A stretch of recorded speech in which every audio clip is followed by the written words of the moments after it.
हाँ जी, so let's start with the discussion. Question number 46 question कहता है चूज द रॉन्ग स्टेटमेंट। इसका आंसर है 3।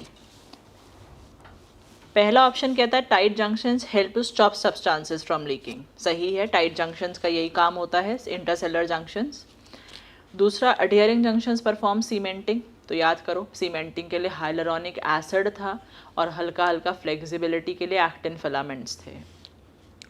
तीसरा कहता है gap junctions facilitate the cells to communicate with each other by connecting the nuclei. Cytoplasm का कनेक्शन बना था। गैप जंक्शन का मतलब ही था कि दो सेल्स के बीच में साइटोप्लाज्म कनेक्ट हो जाएगा। तो cytoplasm to cytoplasm connection in between two animal cells are called gap junction, and in between the cytoplasmic bridge in between the two plant cell was called plasmodesmata।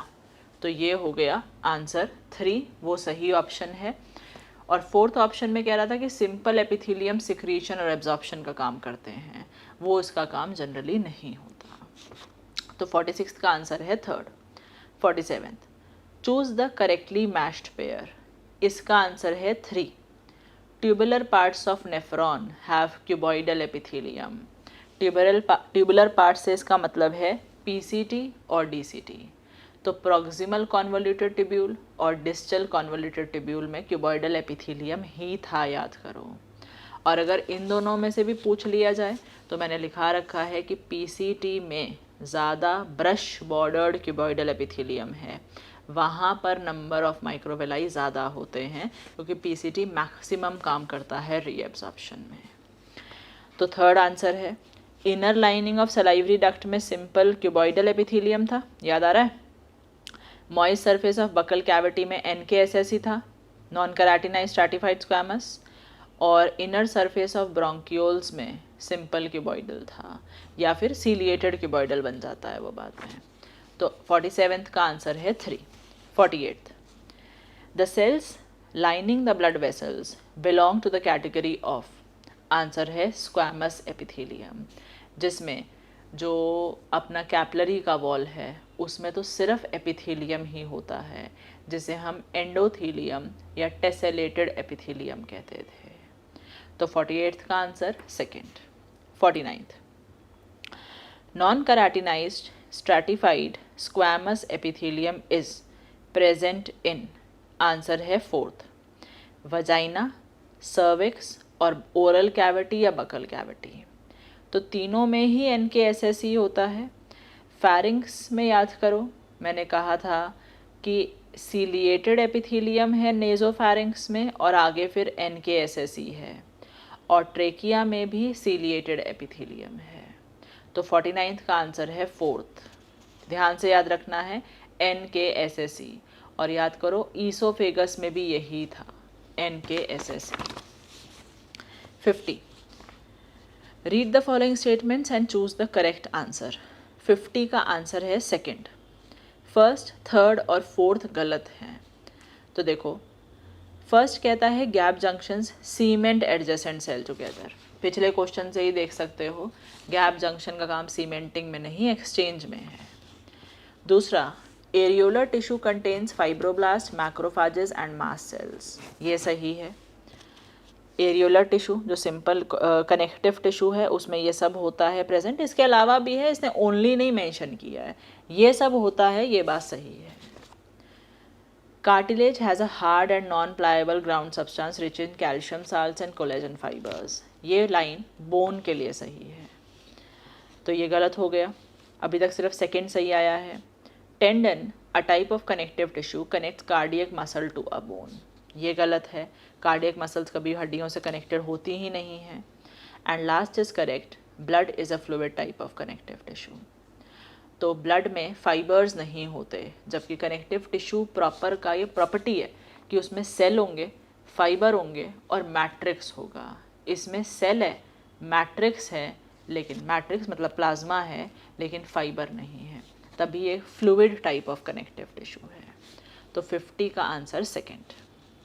51, Multilocular adipose tissue differs from unilocular adipose tissue in that it has greater number of mitochondria. 51 का answer है second. मल्टीलॉक्यूलर unilocular याद है? Unilocular में एक side में nucleus और cytoplasm shift हुआ था और बीच में एक बड़ा सा फैट स्टोर हुआ था. मल्टीलॉक्यूलर में साइटोप्लाज्म काफ़ी था और इसमें कई सारे छोटे फैट ग्लोब्यूल्स थे. इसमें क्योंकि साइटोप्लाज्म का अमाउंट कम हो जाता है तो नंबर ऑफ माइटोकॉन्ड्रिया कम है.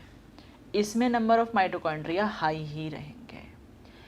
इसके अंदर कलर ब्राउन हो जाता है due to a pigment called cytochrome. तो इस बेसिस पर इनको वाइट फैट और ब्राउन फैट भी कहते थे. तो जहाँ पर ज़्यादा माइटोकॉन्ड्रिया होंगे वहाँ पर एनर्जी जल्दी लिबरेट होगी. सो 51 का आंसर हो गया सेकेंड. बाकी हैज़ फ्यूअर ब्लड वेसल्स, उससे कोई लेना देना नहीं है. और undergoes lipolysis under influence of epinephrine, उससे भी कोई लेना देना नहीं है. वो एडिपोज टिश्यू की प्रॉपर्टी अगर होगी तो दोनों के लिए यूनिवर्सली प्रेजेंट होगी. तो आंसर है second. 52. Mummies of Egypt still have their arteries preserve due to presence of. Answer है 1. कई बार दिया होगा ये question. Yellow elastic connective tissue fibres. Yellow fibres का स्ट्रेंथ, स्टेबिलिटी, इलास्टिसिटी ज़्यादा है. वो ज़्यादा लंबे वक्त तक किसी भी चीज़ को सर्वाइव कर सकते हैं अगर प्रिजर्व्ड रहें. वाइट कोलाजन फाइबर में स्ट्रेंथ ज़्यादा है बट स्टेबिलिटी और इलास्टिसिटी कम है, तो टूटने के चांस भी ज़्यादा रहेंगे, डीजनरेशन के चांस ज़्यादा रहेंगे. तो यहाँ पर मम्मीज़ के प्रिजर्वेशन का रीज़न है number 1. 53. The matrix of bone differs from cartilage by the presence of. Answer है Haversian canal. Haversian canal is a characteristic feature of mammalian bones. और याद है हेवर्शियन कैनाल्स के through blood supply, lymph supply जाता था और हेवर्शियन canals को connect करने वाला वोल्कमैन्स कैनाल होता था. सो यही एक डिफरेंस है. बाकी बोन का ग्रोथ 2 डायरेक्शंस में हो सकता था, बाई डायरेक्शनल था, और कार्टिलेज का ग्रोथ यूनी डायरेक्शनल था. बाकी बोन के सेल्स को ऑस्टियोसाइट कहते हैं, कार्टिलेज के सेल को कॉन्ड्रोसाइट कहते हैं. बोन फॉर्मिंग सेल ऑस्टियोब्लास्ट थे, कार्टिलेज फॉर्मिंग सेल कॉन्ड्रोब्लास्ट हैं. और दोनों में जो ईटिंग सेल्स थे, bone and cartilage eating cells, उन्हें क्लास्ट कहते हैं. और क्लास्ट में याद रखना कौन सा ऑर्गेनेली मोस्ट एक्टिव है, लाइसोसोम. जहाँ भी आ गई खाने की बात, तोड़ने की बात, वहाँ पर ऑर्गेनेली कौन सा रहेगा, lysosome. 54. Which type of tissue correctly matches with its location. इसका आंसर है 3rd. Smooth muscles are present in wall of intestine. Tip of nose पर कार्टिलेज होता है, इलास्टिक कार्टिलेज. ट्रांजिशनल एपिथेलियम तो सिर्फ यूरिनरी सिस्टम में था, जो इसलिए हम उसको यूरोथीलियम भी कहते थे. यूरिनरी ब्लैडर यूरेटर्स के पास, यूरेथ्रा के पास. Cuboidal epithelium in lining of stomach, वहाँ पर कॉलमनार होता है. और टेंडन्स, एरियोलर टिश्यू. टेंडन और एरियोलर दोनों ही कनेक्टिव टिश्यू हैं. यहाँ कोई लोकेशन दिया ही नहीं है, बस इतना फ़र्क है कि टेंडन एक डेंस कनेक्टिव टिश्यू है और एरियोलर लूज कनेक्टिव टिश्यू है. तो 54th का आंसर है 3. 55. Which of the following is not a type of neuroglial cell. Answer है 4th. कॉन्ड्रोसाइट्स तो कार्टिलेज की सेल्स हैं. एस्ट्रोसाइट्स हमने पढ़ रखे हैं, जो ब्लड ब्रेन बैरियर बनाते हैं, एस्ट्रोसाइट. और इन्हीं की वजह से कैंसर भी होता है, जिसे एस्ट्रोसाइटोमा कहते हैं. तो जो ब्रेन ट्यूमर है, ब्रेन ट्यूमर को ग्लायोमा, क्योंकि ग्लायल सेल की वजह से है. और कौन से वाला ग्लायल सेल, एस्ट्रोसाइट, तो उसे एस्ट्रोसाइटोमा भी कहते हैं. So this is the brain tumour. Oligodendrocytes भी प्रेजेंट हैं वहीं पर, न्यूरोग्लियल सेल. और माइक्रोग्लिया भी वहीं पर है. तो ये सब सेल्स न्यूरोग्लियल सेल्स हैं except chondrocyte which is the cartilage cell. 56. Which of the following features is not present in Periplaneta americana?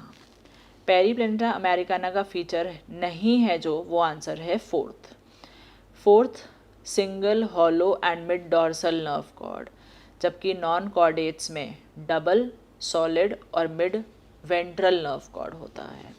बाकी सब ऑप्शन सही हैं. उसका वॉल काइटिन का बना होता है. काइटिन के is composed of NAG units N acetyl glucosamine. Metamerically segmented body है और schizocoelom as the body cavity. तो ये सब सही है. 57th. Select the correct option with respect to cockroaches. Answer है इसका second. Male bear short anal style, याद आ रहा है, 9th स्टर्नम से अराइज होती है, जबकि it is absent in female. Male female दोनों में एनल सर्काई था जो 10th टर्गम से अराइज होता है, लेकिन 9th स्टर्नम से सिर्फ मेल्स में एनल स्टाइल अराइज होता है. सो आंसर हुआ सेकंड. ये कहता है कि Malpighian tubule convert nitrogenous waste into urea. Urea नहीं, यूरिक एसिड में कन्वर्ट होता है. Nervous system comprises of dorsal nerve cord, फिर से गलत, अभी ऊपर ही आया था. और 4 wings are tegmina which are used in flight. उनका काम सिर्फ प्रोटेक्शन देने का होता है. तो ये हो गया answer second. 58. In cockroach the flow of haemolymph is, answer है फर्स्ट. हार्ट से याद है पोस्टीरियर टू एंटीरियर आता है, जैसे ही आया था फिर गिरा था हेड के अंदर. हेड में मूवमेंट की वजह से वो नीचे आया था पेरी न्यूरल साइनस में, वहाँ से लेग्स में गया था, साथ में विसरल बॉडी पार्ट्स में सप्लाई हुआ था, और फिर वो एंटीरियर टू पोस्टीरियर घूमता हुआ वापस पेरिकार्डियल साइनस में भर गया था. फिर जैसे ही हार्ट चेम्बर के ऑस्टिया खुले थे, उसके अंदर फिर से फिलिंग स्टार्ट हो गई थी. तो ये पूरा सर्कुलेशन था हार्ट का. 58 का आंसर 1 है. 59. विच is the cutting organ in the mouth parts of cockroach? Answer है 3.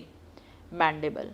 मैंडिबल एक पेयर में था और उनके अंदर डेंटिकल्स लगे थे. तो जैसे ही माउथ में खाना गया था, एडक्टर और एबडक्टर मसल्स काम करती हैं. एडक्टर मसल्स पास लाती हैं डेंटिकल्स को, बाइटिंग और चूइंग का काम हुआ था, और फिर एबडक्टर मसल दूर ले जाती हैं और तभी खाना आगे फर्दर फिसल जाता है. तो कटिंग ऑर्गन जो biting and chewing type of mouth part हैं वो कॉकरोच के हैं. 59th का आंसर 3rd. इसके अलावा जो लोअर लिप था वो लेबियम था, जो सेकंड पेयर ऑफ मैग्जिला को फ्यूज करके बना था. अपर लिप का नाम लेब्रम था. एक मैग्जिलरी पैल्प था जिसमें 5 सेगमेंट थे, और एक लेबियल पैल्प था जिसमें 3 सेगमेंट्स थे. और 5th था इसका माउथ पार्ट हाइपोफैरिंग्स, जिसके बेस पर खुला था सलाइवरी डक्ट. तो 59th का आंसर हुआ 3. 60. What is the main difference between male and female cockroach? Answer है इसका 4th. कॉन्ग्लोबेट ग्लैंड. भाई जॉइंटेड अपेंडेजेस तो आर्थ्रोपोड की प्रॉपर्टी है, होना ही है. पेयर्ड एंटीना दोनों के अंदर है. एनल सर्काई मैंने अभी बताया 10th टर्गम से दोनों में निकलते हैं. तो इसका आंसर हुआ 4th. कॉन्ग्लोबेट ग्लैंड. ये सिर्फ मेल्स में है और इसको फेलिक ग्लैंड भी कहते हैं. जो स्पर्मेटोफोर के ऊपर फाइनल कवरिंग आता है, जिससे प्रिवेंट होता है कि ये फर्दर आगे ना फिसले, फर्दर आगे कहीं फीमेल बॉडी से बाहर ना गिर जाए, वो सिक्रीशन यही करता है. याद आ रहा है स्पर्मेटोफोर पे 3 सिक्रीशंस थे. सबसे पहले मशरूम ग्लैंड का सिक्रीशन था, यूट्रिकुलाई मेजोरिस. सेकेंड था इजैकुलेटरी डक्ट. और तीसरा ये फेलिक या कॉन्ग्लोबेट ग्लैंड डालता है after deposition on female body. Next है 61st क्वेश्चन. मैच करना है. Amoeba will push out pseudopodia for locomotion, that is the false feet. Paramecium moves with the help of cilia, and Trypanosoma has flagella for locomotion. So answer है second. Pseudopodia याद रखना है. इसीलिए false feet है। ये amoeba बैठा हुआ है, इसने सिर्फ साइटोप्लाज्म भर के एक नकली पैर जैसा क्रिएट किया है, ये कोई ट्रू फीट नहीं है। और इसलिए हम कहते हैं कि ये साइटोप्लाज्म को अपने हिसाब से मूव कर रहा है, ट्रांसपोर्ट में मदद ले रहा है। That is why amoeba like paramecium shows cyclosis या साइटोप्लाज्मिक स्ट्रीमिंग। तो इसका आंसर हुआ second. 62. Which of the following is a flagellated protozoan? Answer है 3 ट्रिपैनोजोमा। प्लाज्मोडियम तो स्पोरोजोआ है, कोई लोकोमोटरी स्ट्रक्चर नहीं है। अमीबा के पास स्यूडोपोडिया है और पैरामीशियम के पास सीलिया है। 63. When a fresh water protozoan is placed in marine water, answer है 3 कॉन्ट्रैक्टाइल वैक्यूल्स डिसअपीयर। लिखा रखा है कई बार मैंने, फ्रेश वाटर से मरीन वाटर में गया तो कॉन्ट्रैक्टाइल वैक्यूल का काम नहीं है, क्योंकि उसका काम होता है osmo regulation by removing excess water out from body. अब मरीन वाटर में पानी आना ही नहीं है बॉडी में, तो ये गायब हो जाएगा। मरीन वाटर वाले को फ्रेश वाटर में डाला तो वैक्यूल बन जाएगा, और अगर फ्रेश वाटर से डिस्टिल्ड वाटर में डाला तो ये पहले से भी ज़्यादा काम करने लगेगा। तो ये 3 पॉसिबल क्वेश्चंस हैं इसमें। 63 का answer 3। 64. Which of the following is और आर सेल्यूलोजिक? पेपर, पेपर लकड़ी से बनता है और लकड़ी में सेल्यूलोज होता है, सही। कॉटन फाइबर 90% सेल्यूलोज है। काइटिन में तो नैग यूनिट्स थे और ग्लाइकोजन में ग्लूकोज है, तो सेल्यूलोज का क्या क्या बना है? पेपर और कॉटन फाइबर। तो आंसर हो गया first. 65. Which of the following is a non reducing carbohydrate? Answer है 3 सुक्रोज। याद है सुक्रोज में एक भी ग्लाइकोसिडिक लिंकेज फ्री नहीं था, सबके सब बॉन्ड बना, सॉरी एक भी एनोमेरिक कार्बन फ्री नहीं था, सबके सब ग्लाइकोसिडिक लिंकेज बनाने में लगे हुए थे। इस वजह से ये फेरिक का फेरस नहीं कर पाया था और क्यूपरिक का क्यूपरस नहीं कर पाया था, इसलिए इसे नॉन रिड्यूसिंग शुगर कहते हैं। तो जिसके पास भी फ्री एनोमेरिक कार्बन था, मतलब एक ऐसा कार्बन जिस पर फंक्शनल ग्रुप लगा होता है, अगर वो वाला कार्बन ग्लाइकोसिडिक बॉन्ड बनाने में यूज़ नहीं हो रहा था, तो हम उस शुगर को रिड्यूसिंग कहते हैं, क्योंकि वो फेरिक का फेरस कर पाएगा और क्यूपरिक का क्यूपरस कर पाएगा।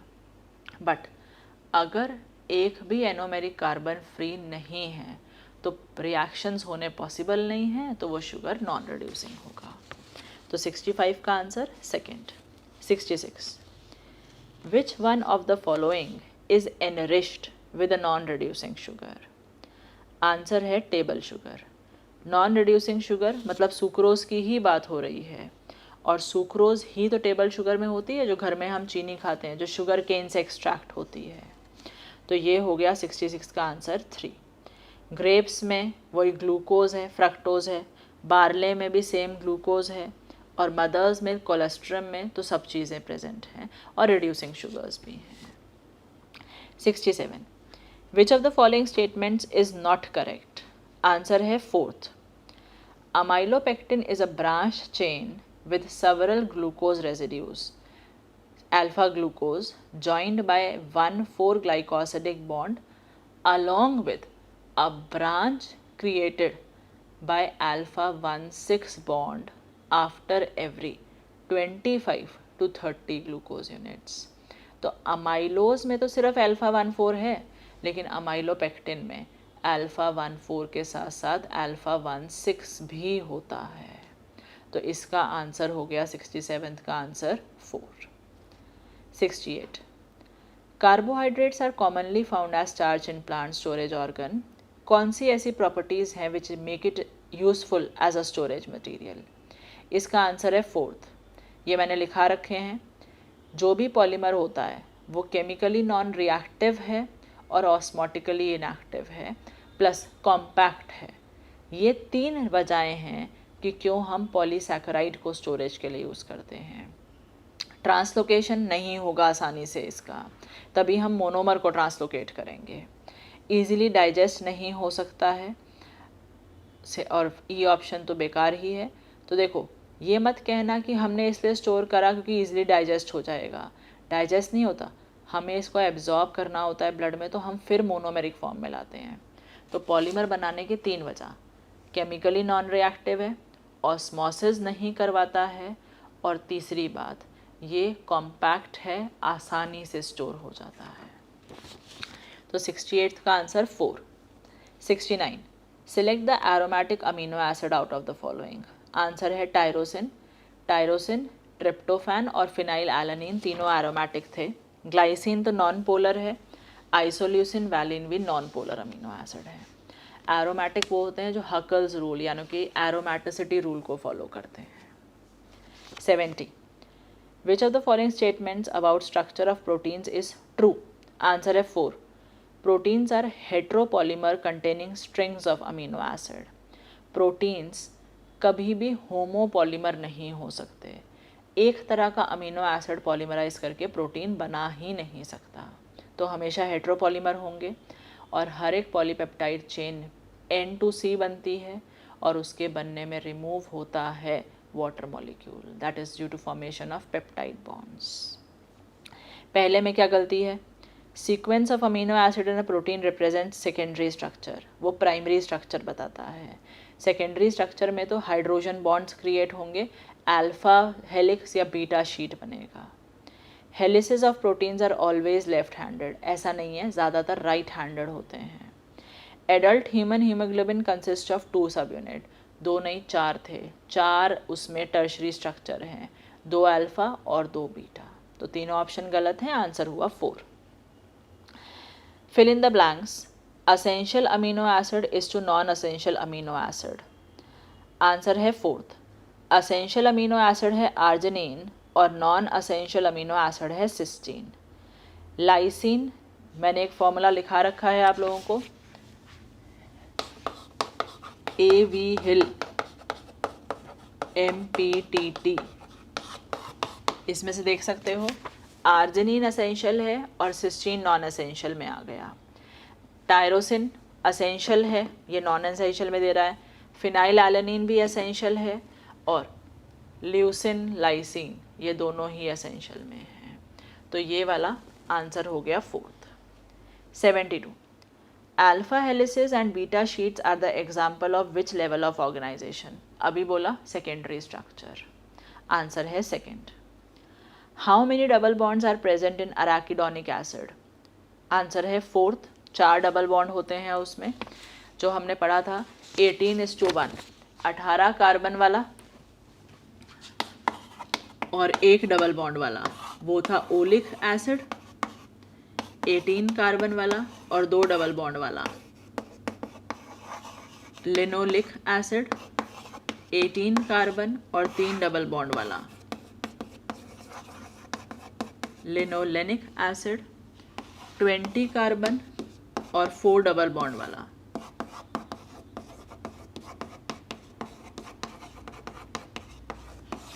अराकिडोनिक एसिड, तो इसमें 4 डबल बॉन्ड्स होते हैं। तो 73 का आंसर 4th। 74, इनमें से कौन कौन से हैं जो असेंशियल हैं फॉर ह्यूमन बीइंग्स।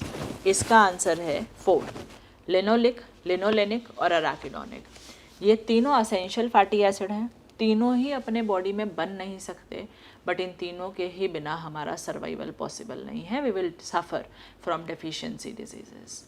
और इनमें से मैंने आपको लिखा रखा है सबसे असेंशियल जो है वो है लिनोलिक, क्योंकि अगर कभी एक्सट्रीम डेफिशिएंसी हो गई तो हम लिनोलिक से बाकी दोनों बना सकते हैं, बट वाइसे वर्सा पॉसिबल नहीं है। हमारे पास ऐसा एंजाइम है जो अगर चाहे कभी एक्सट्रीम सिचुएशन में डबल बॉन्ड क्रिएट कर सकता है, बट ऐसा नहीं है जो डबल बॉन्ड को हटा सके। तो ये तीनों ही असेंशियल फैटी एसिड्स हैं, और ये तीनों याद करो आए थे in category of PUFA, poly unsaturated fatty acid. जब नंबर ऑफ डबल बॉन्ड 2 या 2 से ज़्यादा हों तो हम उसे प्यूफा कहते हैं, poly unsaturated fatty acid. 75. Which one of the following biomolecule is correctly categorized? Answer है 1. लेसिथिन, जो कि एक तरह का फॉस्फोलिपिड है, वो सेल मेम्ब्रेन में मिलेगा, क्योंकि सेल मेम्ब्रेन का लिपिड बाइलेयर बना ही फॉस्फोलिपिड्स का होता है। Palmitic acid, N unsaturated fatty acid, वो सैचुरेटेड है। Adenylic acid is adenosine with glucose phosphate molecule नहीं होता। और एलानिन अमीनो एसिड एक simple non polar amino acid है। 76. पैराफिन वैक्स एक सिंपल लिपिड है, और सिंपल लिपिड है तो उसमें एस्टर बॉन्ड होगा, तो आंसर है 3. जितने भी वैक्सेस हैं, पेपर में किसी भी वैक्स का नाम आ जाए, हर तरह का वैक्स एक सिंपल लिपिड है, मतलब उसमें कोई अल्कोहल है, फैटी एसिड है 1, 2 या 3, अल्कोहल प्लस फैटी एसिड से जो बनते हैं उन्हें सिंपल लिपिड्स या फैट्स कहते हैं, और सारे वैक्सीज इसी कैटेगरी में आएंगे। 77. Which of the following biomolecule does have a phosphodiester bond? Answer है nucleic acids in a nucleotide. जब न्यूक्लियोटाइड्स को जोड़ते हैं तो याद करो, वाटर मॉलिक्यूल रिमूव करके फॉस्फोडाइस्टर बॉन्ड बना था। जब अमीनो एसिड्स को जोड़ते हैं पेप्टाइड बॉन्ड बनाने के लिए, तो भी वाटर निकला था। जब मोनोसैकेराइड्स को जोड़ते हैं पॉलीसैकेराइड बनाने के लिए, तो ग्लाइकोसिडिक बॉन्ड बना था। और जब फैटी एसिड और अल्कोहल को जोड़ते हैं एस्टर बॉन्ड बनाने के लिए, लिपिड बनाने के लिए, तो भी वाटर निकला था। तो यहाँ पर फॉस्फोडाइस्टर बॉन्ड की बात हो रही है, तो वो न्यूक्लिक एसिड में मिलेगा। 78. Choose the correct option. इसका आंसर है 3. नाइट्रोजन बेस इनमें से है uracil, specific to RNA. Nucleoside है साइटिडीन। न्यूक्लियोसाइड का मतलब है नाइट्रोजनस बेस है, शुगर है, लेकिन फॉस्फेट नहीं है। न्यूक्लियोटाइड है थाइमिडाइलिक एसिड, मतलब थाइमीन है, नाइट्रोजनस बेस प्लस शुगर है, डीऑक्सीराइबोज ही होगी, क्योंकि थाइमीन सिर्फ डीएनए में मिलता है, और साथ में है फॉस्फेट। अब इसको यहाँ पर डीऑक्सी लगाना चाहिए था, क्योंकि डीऑक्सी थाइमिडाइलिक एसिड होगा, लेकिन पेपर में हो सकता है डीऑक्सी ना लगाए, क्योंकि वो मान के चल रहा है कि आपको पता है कि थाइमीन तो होता ही सिर्फ डीएनए में है, तो इसमें हम अलग से स्पेसिफाई क्यों करें। भाई एडेनिन डीएनए आरएनए दोनों में होता है, तो मुझे बताना पड़ेगा कि मैं इस समय एडिनाइलिक एसिड की बात कर रही हूँ या डीऑक्सी एडिनाइलिक एसिड की। जो चीज़ है ही सिर्फ डीएनए में, उसमें मुझे अलग से डीऑक्सी मेंशन करने का ज़रूरत नहीं है। और न्यूक्लिक एसिड कौन सा है? RNA. 79. Purines possess nitrogen at, answer है 3, 1, 3, 7 और 9। और पायरिमिडीन्स में नाइट्रोजन सिर्फ फर्स्ट और थर्ड पोजीशन पे होता है। प्यूरिन्स में आया था एडेनिन और ग्वानिन, और पायरिमिडीन्स में है साइटोसिन, यूरासिल और थाइमीन। प्यूरिन्स को तोड़कर हमारी बॉडी जो वेस्ट बनाती है वो है यूरिक एसिड। पायरिमिडीन्स को तोड़कर जो हम वेस्ट बनाते हैं वो है बीटा एलानिन। और अगर प्यूरिन मेटाबॉलिज्म में कुछ गड़बड़ हो गई तो इंसान की बॉडी में यूरिक एसिड लेवल्स बढ़ जाएंगे, और वो जा कर के डिपॉजिट हो जाएगा साइनोवियल जॉइंट्स में, जिस वजह से it will result in a disease called gouty arthritis हो जाता है। So gouty arthritis is a defect of purine metabolism. 80 match करना है। 80 का आंसर है 3। पिगमेंट्स हैं कैरोटिनॉइड्स, कैरोटीन्स। टॉक्सिन्स हैं एब्रिन और राइसिन, सेकेंडरी मेटाबोलाइट वाला टेबल। अल्कलॉइड्स हैं मॉर्फिन और कोडीन। और लेक्टिन्स हैं इसमें से कॉन्कैनावलिन ए। कोडीन याद करो, मॉर्फिन का ही एक डेरिवेटिव था जो कफ सिरप्स में मिलता है, और मॉर्फिन एक ज़बरदस्त एनाल्जेसिक था, पेन किलर था। तो 80 का आंसर 3। 81 इनमें से कौन सा स्टेटमेंट्स करेक्ट है? आंसर है फर्स्ट, होलो एंजाइम यानी कि कॉन्जुगेट एंजाइम में एक एपो एंजाइम होता है और दूसरा को एंजाइम। एपो एंजाइम वो है जो प्रोटीन पार्ट है एंजाइम का, और जो नॉन प्रोटीन हिस्सा है वो है को enzyme. 82, a non proteinaceous enzyme is, answer है राइबोजाइम, जो सेक ने डिस्कवर किया था। इसके अलावा जो नॉन प्रोटीनेशियस एंजाइम है वो है राइबोन्यूक्लियेज पी,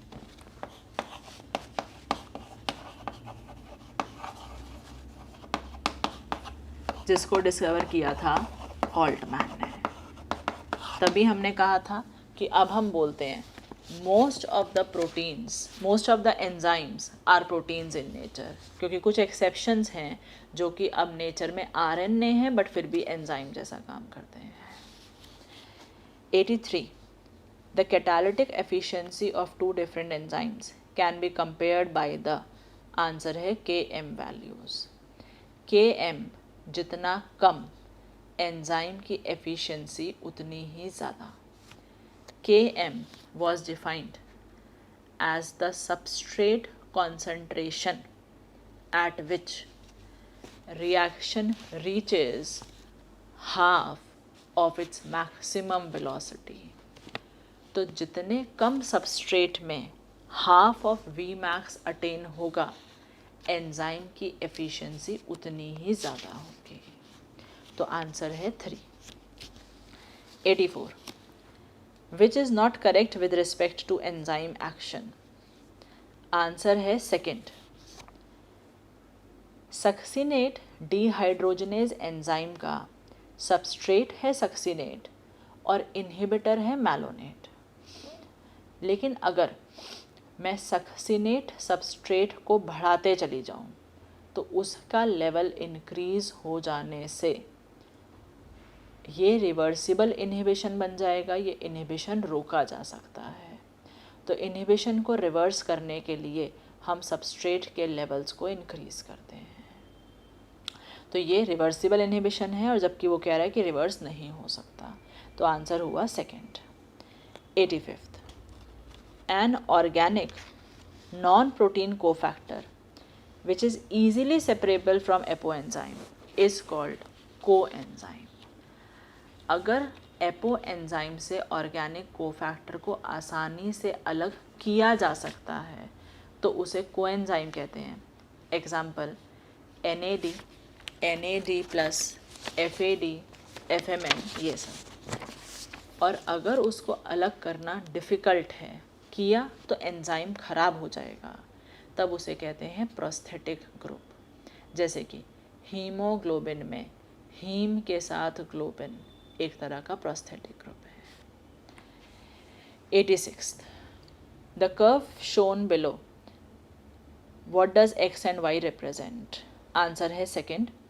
टेम्परेचर के साथ एंजाइमेटिक एक्टिविटी शो कर रहा है और दिखा रहा है कि जहाँ पीक है वहाँ पर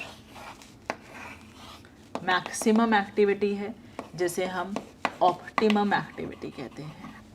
तो हर एंजाइम एक स्पेसिफिक टेम्परेचर और एक स्पेसिफिक पीएच पर ही अपना मैक्सिमम एक्टिविटी शो करता है। तो आंसर है सेकेंड। यहीं पर एक्स एक्सिस में पीएच भी दे सकता है, तब भी ग्राफ सेम ही आएगा। 87, arrange the steps of catalytic reaction in the correct order. इसका आंसर है फर्स्ट। सबसे पहले substrate active site of enzyme से जुड़ा। सबस्ट्रेट के एक्टिव साइट पर जुड़ने से एंजाइम ने सबस्ट्रेट के स्ट्रक्चर में कुछ चेंजेस को इंड्यूस किया। सबस्ट्रेट फिर से रिकंस्ट्रक्ट हुआ। Active site of enzyme in close proximity breaks and chemical bonds form. और फाइनली जब सबस्ट्रेट प्रोडक्ट में कन्वर्ट हो गया तो उसे बाहर रिलीज कर दिया गया। तो 87 का आंसर है 1। 88, a competitive enzyme inhibitor, answer है 1, increases Km without affecting Vmax। अब आप लोग जानते हो कि कंपटीशन में जो इनहिबिटर है वो सेम एक्टिव साइट के लिए कॉम्पीट करने लगता है। इस वजह से डिज़ायरेबल प्रोडक्ट बनने के चांसेस कम हो जाते हैं और अनडिज़ायरेबल प्रोडक्ट ज़्यादा बनने लगते हैं।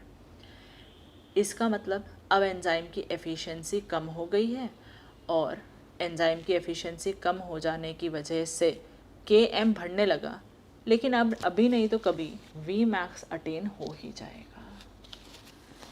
तो 88th का आंसर हुआ फर्स्ट। 89 को factor for carbonic anhydrase zinc है, आंसर है सेकंड, डायरेक्ट रटना है। और इनमें से सेकेंडरी मेटाबोलाइट्स की ऑप्शन ढूंढनी है, आंसर है फोर्थ।